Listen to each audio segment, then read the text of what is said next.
I'm going to show you 7 reasons why your business could go out of business after $250,000 in gross revenue. Where this is coming from. I used to own a coaching company.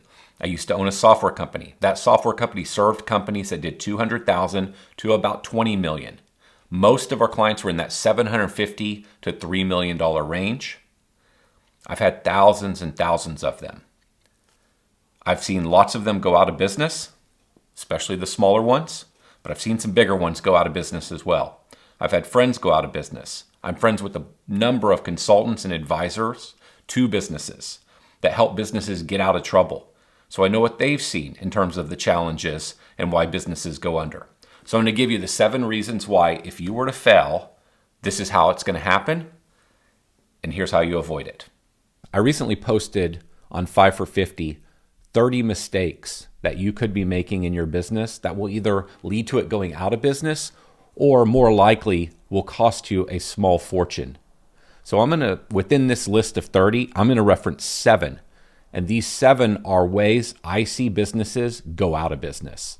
And I've seen all of these ways happen many times. And this one is at the top of the list. Debt. I see so many companies in the early days make several mistakes or make mistakes in different ways. They buy a company or buy a couple companies. They buy these companies for too much money. They use lines of credit, but they don't really know what they're doing yet. They get very excited about buying equipment. They buy equipment that they might need if they sell the work that they hope to get. They buy trucks that are way more truck than they need. Basically, they spend more money than necessary and they go into debt. They try to scale up their marketing and spend lots of money on marketing before they know if it really works. They hire a marketing agency and spend thousands and thousands of dollars a month, but don't get many results. That doesn't mean they don't work. There's a variety of ways this happens. Debt is fine. I'm not negative on debt if you know your numbers.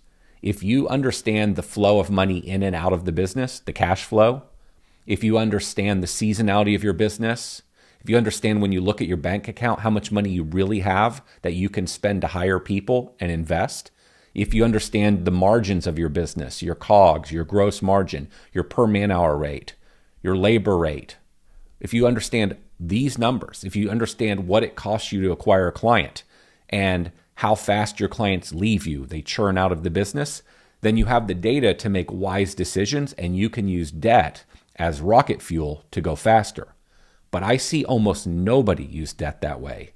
I see almost everybody use debt haphazardly and they go into it, meaning debt, hoping they'll grow faster, but they don't really have a great roadmap or a plan for how they're going to do it. And they overspend on equipment, they overspend on marketing because it doesn't really work. They overspend in all these different ways. And that game can go on for a long time. You can get yourself into a lot of debt and you can keep getting by and you can keep making those payments. But the margins of the company just keep getting worse and worse and worse. And one day, and it happens often, multi-million-dollar companies wake up and they're out of business. And when it happens fast, really fast. And so this is one of the areas I encourage you to be absurdly careful in. I'm not negative on it. I think you'll be ready for it, like I would be ready for it, when you really understand your numbers and you know exactly how the business works from a financial standpoint, so you have absolute confidence that you'll be able to service that debt. So just be very, very careful. This is at the top of my list. There's a lot of companies with a lot of debt and they never go under, but they're also never very profitable and they can never grow fast. And that's what I almost didn't mention. It's you may never go out of business, but you may be trapped forever behind this debt where this business that could have been a $5 million business is a $1 million business. And you have no money to grow because of early decisions that were made where you're now servicing, trying to pay this very expensive monthly payment that you'll take forever, if ever, get out from under it. So think about debt, be very careful. Another one is burnout. So this one, I see it happen all the time. This one's close to the number one. You build a business, you hit 350, 400,000, 500,000 revenue. It could be more, it could be less, and you just grind into the ground. You can't picture it now, but how can you almost can't even fathom that in 3 years you're going to say, I don't even want to do this anymore. I'll do anything but this. I hate this thing so much. I'll fire sell the business. I'll walk away from the business. I have seen this so many times.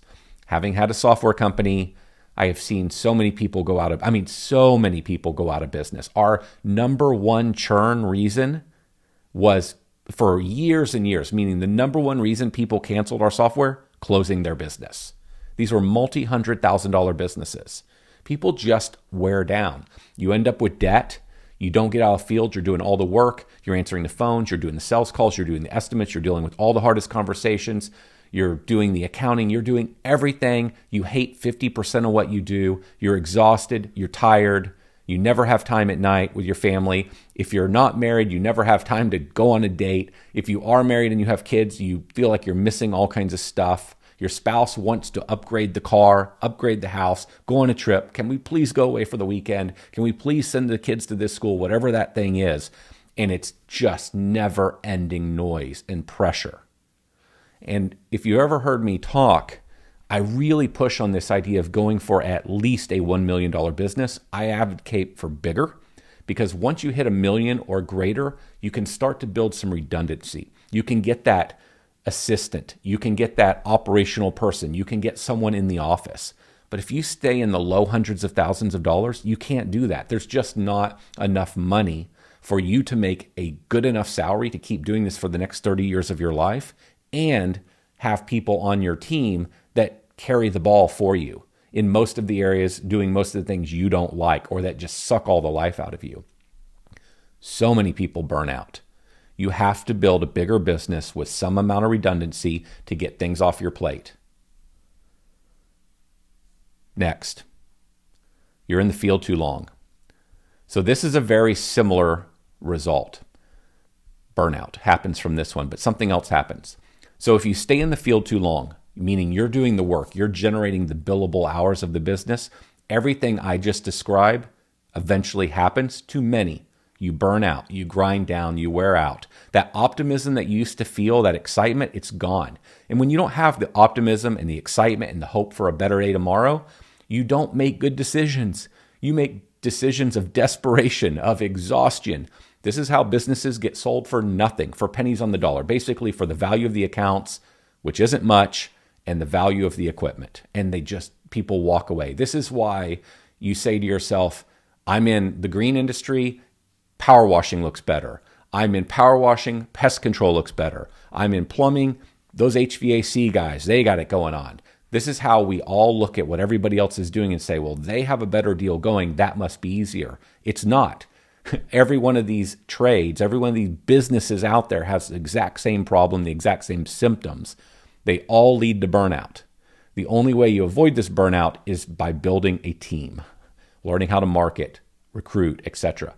And the other one that I would add to staying in the field too long is, and I've seen this probably maybe 5 to 10 times, maybe closer to 5, somebody gets hurt and that's the end of their business. It's over.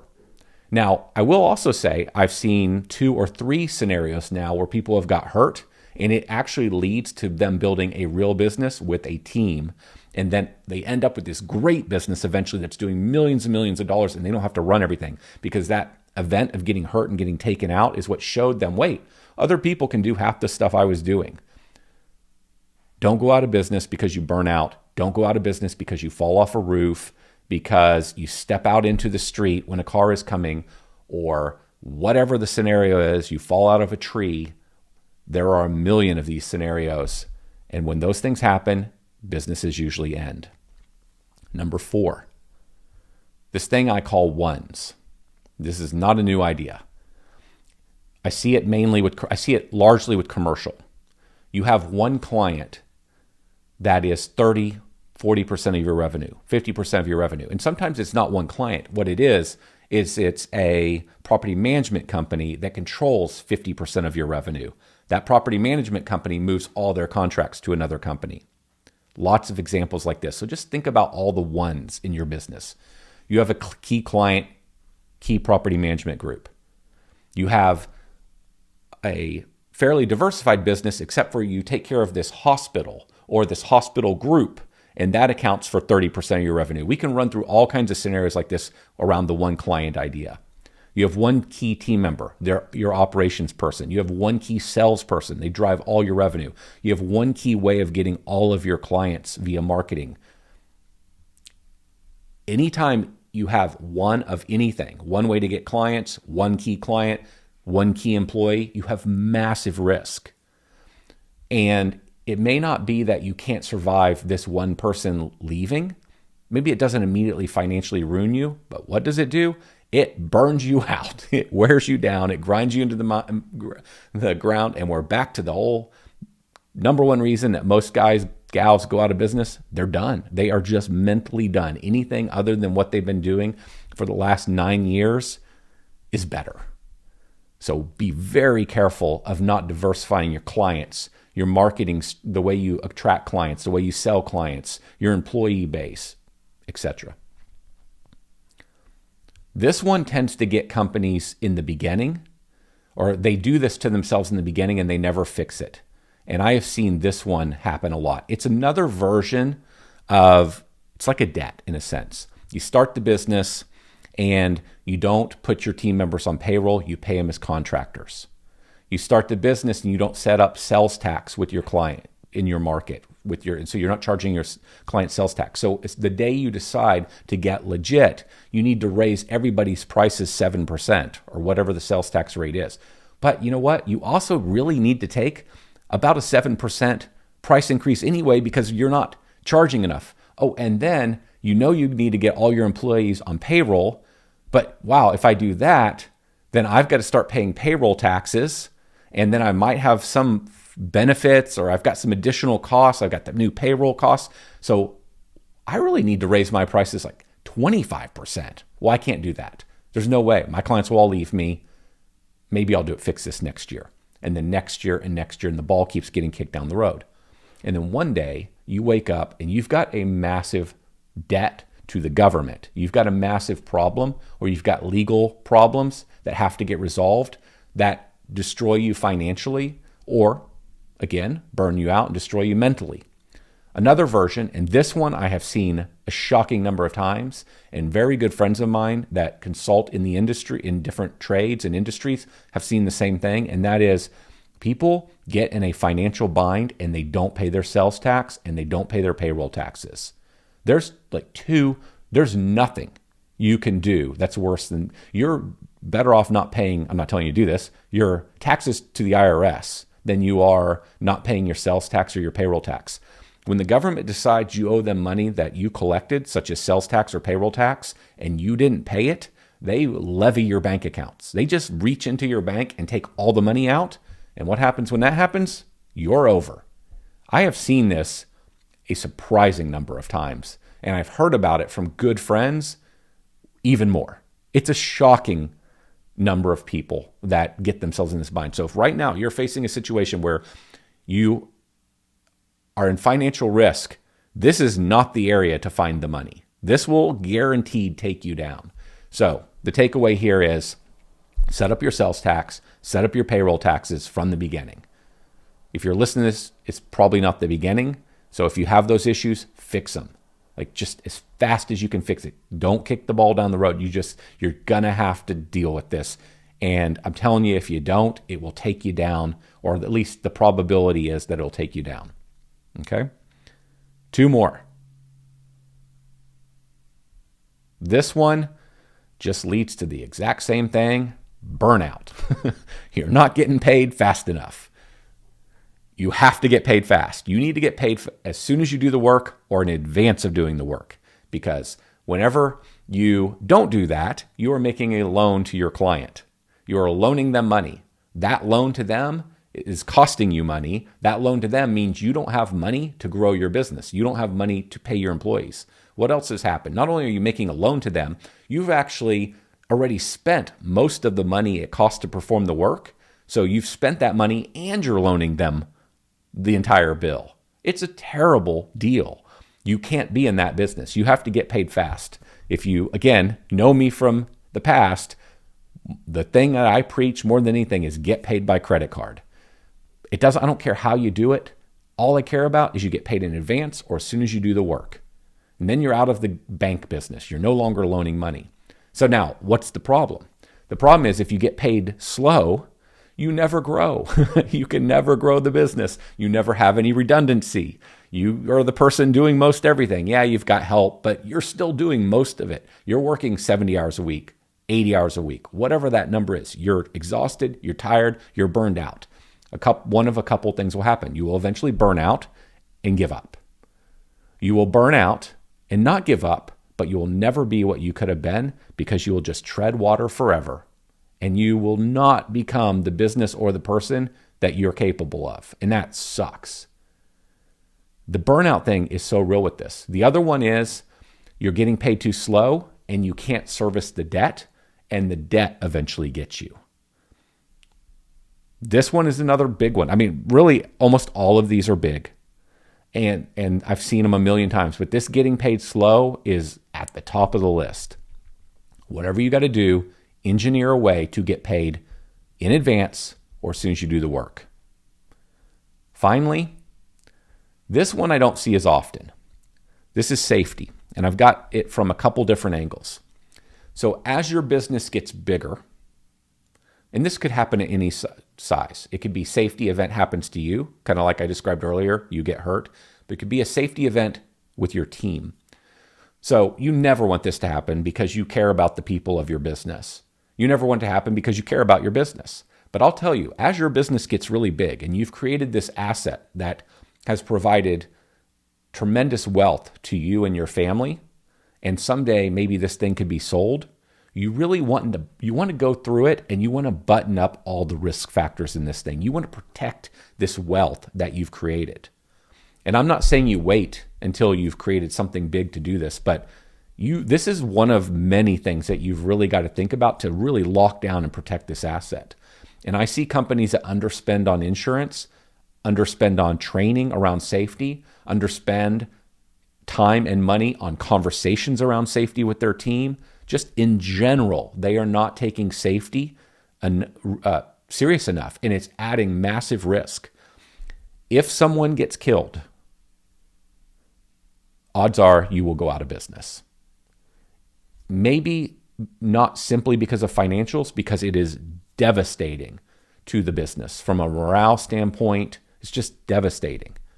It's devastating for you because I would hope you cared about that person, and it's devastating of what's happened to them, what's happened to their family, but all the team members around the company are devastated as well. And then there's the financial impact. But safety doesn't even have to be as dramatic as that. It could be if there's just this slow, continual situation where accident after accident is happening, who wants to work at that company? Like safety in general, I don't have to belabor this point too much. It's disastrous for companies if you're frequently having events. But now there's also a different twist on this. So there's the human element. Somebody gets hurt, but there's also this buttoning it up and from a data safety standpoint. So if a company has a data breach, I come from the tech world, so I've seen this a bunch. A company has a data breach. They lose all their accounting data. They lose their software system data, their scheduling data, their CRM data. I don't know what the current stat is, but years back, I remember that within 6 months, they were usually out of business. If there's a ransomware attack, if you're hacked, you can go down the list of events that can happen to you. A business partner steals you have a bad split, they steal your client list. My gosh, how many times have we seen that in the software company where we're in the middle of that mess because business partners have serious issues with each other. One takes the list. There's a big giant fight. One tries to lock another out of the system. I mean, it's shocking. It's shocking. You have a main employee that you don't have your permissions set up right in your software. They download your entire client list. They start going after your clients. There's lots of versions of safety. And when those events happen, they can be financially detrimental to the company. And sometimes they're financially detrimental. But that's not the thing that actually killed the company. It was the mental expense. It was back to the old word, burnout. The owner was done. They were just mentally drained, had no more enthusiasm, no more excitement, no more energy, really didn't care to fight another day. They needed a clean slate. There's a theme in everything I've said. Most of it leads to a version of burnout. And the other theme is you've got to outrun burnout. And the way you outrun burnout is you build a bigger business where you have redundancy. For many, it's people in the office, it's operational management, it's eventually sales support. You have an accountant doing your books, a bookkeeper doing your books. You've gotten so many of these things off your plate. When you keep it really small and you say, I'm just going to keep it small so I don't have employee problems, so I don't have to deal with all the junk that comes with employees, you trade that problem, that challenge, for a different set of challenges. And that different set of challenges almost always eventually results in the exact same thing. Either complete burnout and the business will eventually get shut down, or you never performed to the level you were capable of. You never achieved what you were capable of. And everybody that knows you never saw you become who you really should have been, who you really might wanted to have been, but you settled. And I don't want you to do that. So these are the 7 big risks. Don't let them happen to you.